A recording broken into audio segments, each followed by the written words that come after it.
Hi everyone, welcome back to the another video of Engineers Academy. So guys, over here in this particular video, we are going to learn about the electrical traction system. How does this electrical traction system works and what are the advantages, disadvantages of this electrical traction? We are going to cover all these topics in this today's video. So guys, if you are new to my educational channel over here, Engineers Academy, kindly subscribe to my education channel and please press the bell icon so whenever I upload educational video, you will get instant notification. So let's begin with our today's topic of electrical traction system.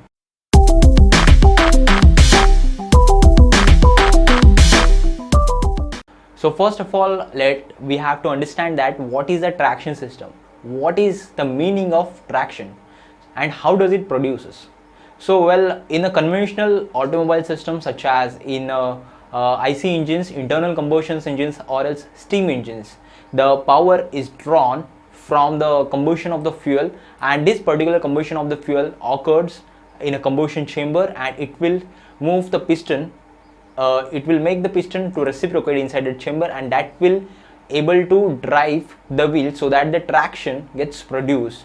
So over here in this case of mechanical or else we can call it as a non-electrical traction system, over here the combustion of the fuel gets occurred and this particular combustion of the fuel gets converted into the rotary movement of the wheel and which will drives the vehicle. So that was the part which we can call it as a non-electric traction system.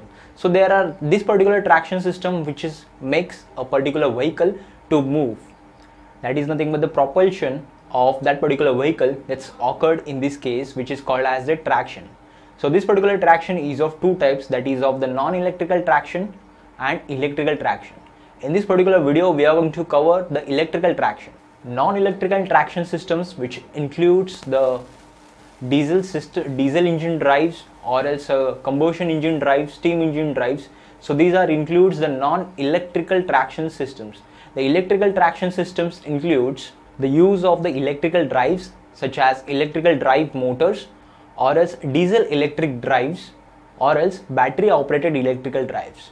These particular electrical traction systems are more efficient and more reliable than that of the non-electrical type traction systems. There are some sort of the disadvantages of the non-electrical traction systems such as low fuel efficiency, poor technical performance, higher the maintenance cost. Also over here in case of some sort of the steam powered non-electrical traction systems such as in case of the steam engines, there is a continuous supply of the coal and steam is required, that is the coal and water is required to produce the steam. So that's why the maintenance becomes very much difficult in that particular systems.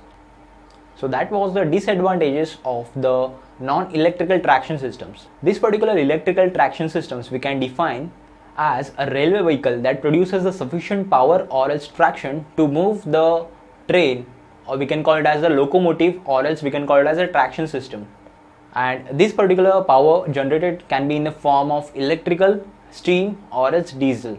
And this is the reason some of the traction systems are classified as non-electrical type and electrical type traction systems. There are two types of the electrical traction systems such as the self-contained locomotive vehicles, and the second one is the vehicles that receives the power from the electrical distribution systems or else we can call it as the electrical substations, such as in a case of railway.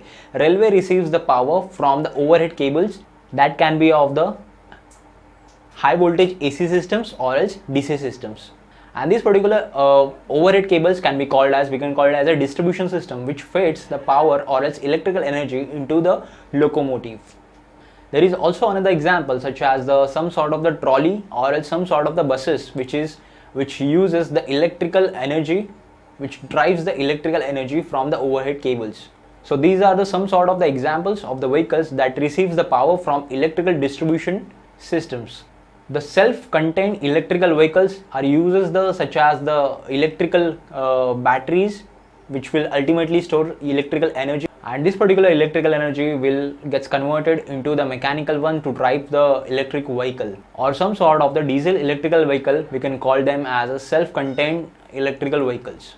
So these are the two major categories of the electrical traction system. So if we talk about the vehicles that receives its power from the electrical substations, there are four major categories, that like the power source, how that particular electrical power gets transferred to that particular vehicle. There are four main categories over here. So these are DC traction system, single phase traction system, 3-phase AC traction system, and composite traction systems. So all these 4 categories we will learn in our next video.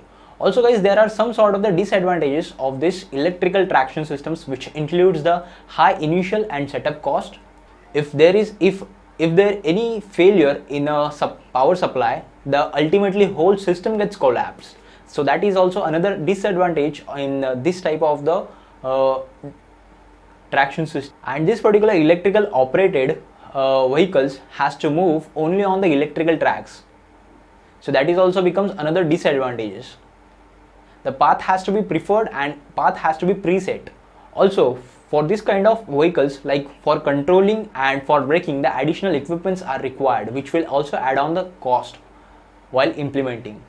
So that is all about this electrical traction systems. In this particular video, we have seen what is electrical traction system, we have seen the non-electrical and electrical traction system, we have seen the types of the electrical traction system. So guys, if you're having any doubts, please leave a comment. If you like my video, please hit like, and please do subscribe to my educational channel, Engineers Academy. Thank you so much guys for watching this educational video.